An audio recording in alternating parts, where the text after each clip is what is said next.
Okay. Good morning, everyone. Myself, Daneshwari Enula. As we had come across with our last class regarding requirements, requirements collection happens to be your very first phase in your software development life cycle there. So whenever you are collecting requirements, so before you are collecting the requirements, we should get to know what are these requirements as a term. So with respect to requirements as a term, we have come across with our last classes to know that the terms like what do you mean by user requirements, what do you mean by system requirements, then what do you mean by functional requirements, what do you mean by non-functional requirements there.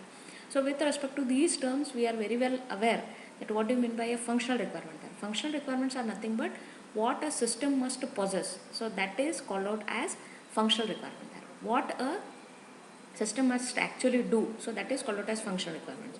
What are these non-functional requirements? Non-functional requirements are all related to performance related factors there. It can be the space consumption, else it can be the number of cycles per second, okay, process cycles per second. So all of them togetherly contribute you towards the performance there. Okay, so let us come across with the second section. Okay, that's called out as requirements engineering.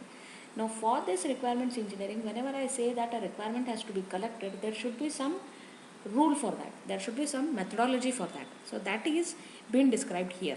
Okay. Your requirement engineering process is an iterative method there. Always keep in mind. Iterative says that you are not passing through these phases only once. So if at all required, you will be passing through these phases again and again. Okay. So here you can just come across your requirements engineering. It involves the people in the organization.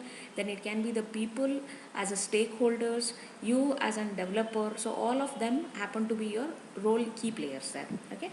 So then there are some common activities which are subjected in this requirement engineering process there. So what are those? The first one is requirements elicitation. Then comes whatever you collect the requirements, we analyze that. That is the second phase, that's called out as requirement elicitation. Then we validate those requirements, whether they are actually being required, if can I have an compensation of that and all those things. Okay, and the last one is whatever I have with me, the collection of requirements, how to manage them in a best way. So that is your requirement management there. Okay.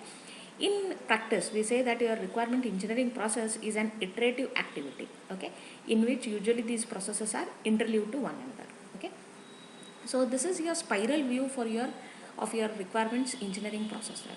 So whenever I say requirement elicitation, so what do you mean by that? Of course, we'll come across with your further slides also. Requirement elicitation is nothing but, now whenever I go to a customer, so in what way do you start speaking across with that particular customer there? So that can be in form of a speech, that can be in a natural language, else it can be a form of a interviewing. So if in interviewing pre-asked questions will be there, so the person will be answering based on that. So here you can just come across requirements elicitation is your very first phase, then requirement specification, requirement validation, then ultimately what I have with me is a document created on system requirements as an phase there. Okay, so with respect to elicitation, we do elicitation in two ways. What are those? One is for user requirements elicitation, that one more is system requirement elicitation. Then comes with respect to requirement specification. So what are those? So whenever we are specifying the requirements there, so those requirements are being divided across as, of course, user requirement specification and system requirement specification. Apart from that, we have business requirement specifications there. Okay, so what is this business requirement specification? So business requirement specification says that you will be collecting based on the way how it will be helping across with the business, which is considered into an angle there. Okay, so how best, what is an usage if I make use of that particular business there, okay, into business. Okay, so this is one. Then comes the third phase, that is validation. So how do you validate it? So whatever I'm collecting here, whether it is feasible or not, so that's a feasibility study. Then we prototype it. So prototyping is nothing but I create an generic, I create an modules for that. Okay, I say that if I make use of these as in form of an versions, so what is the benefit which I'll be having for it? So that is prototyping. Then ultimately the best one is reviews, collecting reviews on the requirements whatever has been collected. So when I come across with all these things, I ultimately come across with a documentation which can be produced on system requirements of what I am doing here. So that will be collected in form of document. Okay. So let us come across with the very first phase, that is elicitation. So what is this elicitation and analysis? So sometime we usually call it as requirements discovery also. So that is, now as per the stakeholders, okay, there are many end users, as we know that end users can be managers, they can be engineers, okay, they can be domain experts, okay, they can be and trade unions there, okay, technical staff also, non-technical staff also. So taking all of them into consideration as a stakeholders, I'll be collecting the requirements there. Okay, so that thing includes your requirement elicitation. If I have an consideration there, so what are the things being required there, wherein you are specifying the constraints which are required for that particular requirements there. Okay, so the elicitation covering, okay, includes your very first and foremost is you are discovering the requirement there. Okay, you discovery that particular requirement, you classify and organize that particular requirements, then what do is we prioritize and negotiate. Okay, that is requirements discovery is nothing but firstly it is something like, now like for example, if I say you that so and so write a program for, okay, addition of two numbers, if I say that, so what is the discovery part here? Discovery is nothing but what do I require? I require some variables for construction of that, so that's a discovery. Then after discovery, what do I say? I require some might say that I require 3 variables, one more might say that I require only 2 variables. Okay, so there are different ways of discovery there. Then what is classification and organization? What all I have discovered, okay, I start classifying it. I start saying out that A and B, if these are 2 variables, I'll be reading them. So that's a classification. Okay, C as a variable, I'll be using that for only display purpose. Okay, that's an classification which I'll be doing, and I reorganize the things whatever I am. This is a small example which I am telling here. So if at all I consider it as in a large program, so at that time this plays a very important role of classification and organization based on the requirements whatever I have collected there. Okay, then the third step is we prioritize the requirement. Okay, prioritization of the requirement, that is, now like for example, which has the higher priority. Now like for example, step 1, step 2, step 3 is there. Okay, so the very first step says that I have to collect the I have to read 2 variables. So that is the first collection of 2 variables have to be done. Then I'll say that the display of that variable has to be taken. Okay, then if at all I feel that any of these can be negotiable, so negotiable is nothing but instead of me using across with some 4 variables or something, I can construct it using only 2 variables, or else I can construct it using only 3 variables. So I negotiate it. So that is requirements, prioritization and negotiation. Okay, and lastly, which I come across as your fourth stage is, after all these things I specify the requirements. Okay, so these are the stages which are included there. So with respect to elicitation, what are the problems which we usually face? So the problems which we usually face is stakeholders do not know what really they want. Okay, stakeholders start on, now like for example, customer, when a customer is there in front of me, customer just goes on specifying the things. They will not having the end view of how the software will look, or else how my particular application will look there. Okay, so different stakeholders, now like for example, I being as an end user, I have my own view towards my application, how it will be looking there. Okay, now you being as a technical expert or else a domain expert, you will have a different view of about the application, whatever you are about to design there. Okay, if I consider manager as my stakeholder, he will be having a different view. So that's why we can't say that there are a single view towards the representation there. There are different views there, and even there are problems which we face are some organizational political factors will be there. Some organizational factors may also influence.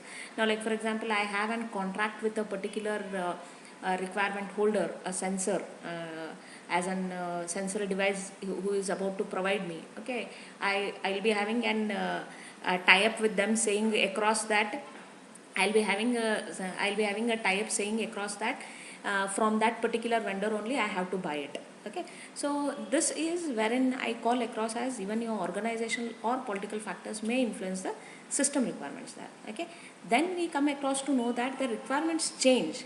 Whatever happens during the analysis process, okay, may also emerge for new things to be recited there. Okay, so this is elicitation and analysis process there. Requirement discovery, classification and organization, prioritization and negotiation.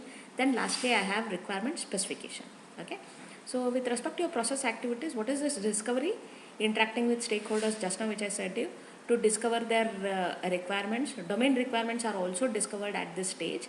Requirement classification organization says that group related requirements and organizers are being taken across in form of clusters there. Prioritization is been taken, okay, prioritizing the requirements. This I require at once, okay. The next one, there are some R1, R2, R3 and R4, four of the requirements. I prioritize saying that R1 and R3 I require it, okay. R2 I can negotiate it after some time also. So those are called out as prioritization and negotiation. Then comes requirement specification, which says that when I complete across with the first three phases, I prepare and document, okay, based on the requirements there. Document, this happens to be very important factor there, where requirements are documented and input into the next round of the spiral there, okay. This happens to be the input there, okay. So requirements discovery, as just now we have discussed, okay, you can just go through it, okay. Interaction is with the stakeholders, manager to external regulators, okay. So this is your, so usually what are the different ways of discovering and requirement there? The very first one is interviewing, okay. I can have formal or informal interviews. Now what is this formal interview, or else what is informal interview? Formal interview says that you are pre-allotting, you are having a formal speech there, okay. Now like for example, when you are attending an interview or something, so we are known that these are the questions which will be asked only, okay. Informal interviews are something like, so just it's like a chat views, okay. So when it just simple, it is something like how freely you feel to talk to a friend rather talking across to any particular professional officer or something like that, okay. So discussing the same things with different category of people in a different way, okay, matters a lot. So that's why formal or informal interviews, both of them helps you in requirement discovery there, okay. Then this interview as a term can be done out in two ways, okay, types. So what are those? One is called out as a closed interview, the second one is called out as open interview. Closed interviews are predetermined list of questions are being given to you, and only to those the answers will be prepared there. Whereas open interview says that it's something like a live, okay. Usually you come across in news or something like that, wherein you are coming across with some open interviews there. So open interview says that where there are no specified definite questions there, okay, you will be asking across with an open interviews there. So that's why whenever you want an effective interview, always keep in mind you should be open minded first and foremost, so that you start accepting. And one more one best thing from me, you can take it as an added advantage, which says that you should be a good listener here, okay. Very good listener. When you are collecting and requirement from a customer or else from different stakeholders, if you start imposing your own things on them, so that does not give that much of importance there. Instead of that, it should be in an effective way. So for that, you should be open minded,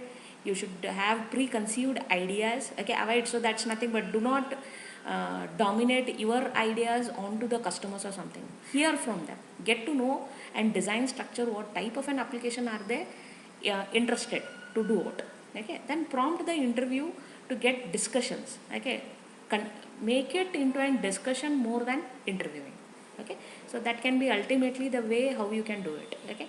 Interviews in practice are usually, if at all I take it in practical ways, so usually those are in closed and open ended interviews there, okay. So what are the problems which we face is, so sometimes we come across to know that requirement engineers now directly I cannot understand the speak whatever the customer is doing, okay. We might end out with some we might end out wherein the domain knowledge whatever is given out by the respective customer is not in an understandable way there, okay. So these things are some of the problems of course we'll face across with interviews, but these can be overcome also, okay. If at all you are an open minded person and you are accepting the things how it is coming to your way, okay.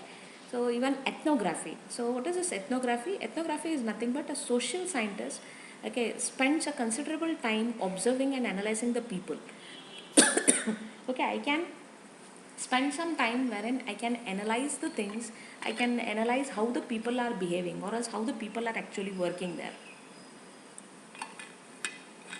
okay. So wherein they did not explain me what they want. Instead of that, I can get to know their study. I can get an, it is something like now, like for example, I can directly connect it with an analogy saying across that if at all you are being identified betterly by your friends than rather than me. Okay, so that is why, because they are spending most of the time with you rather than me. Okay, so they know your pluses or else minuses there. Okay, so that is ethnography as a term. Okay, scope of ethnography plays a very important role, but even then I feel that when we consider it in an practical sessions or something, so sometimes we might come across with some errors, or else we can come across with some problems which can be faced towards an ethnography there. Okay, so that is with ethnography there. Okay, so even with your ethnography we can have ethnographic analysis can be done, debriefing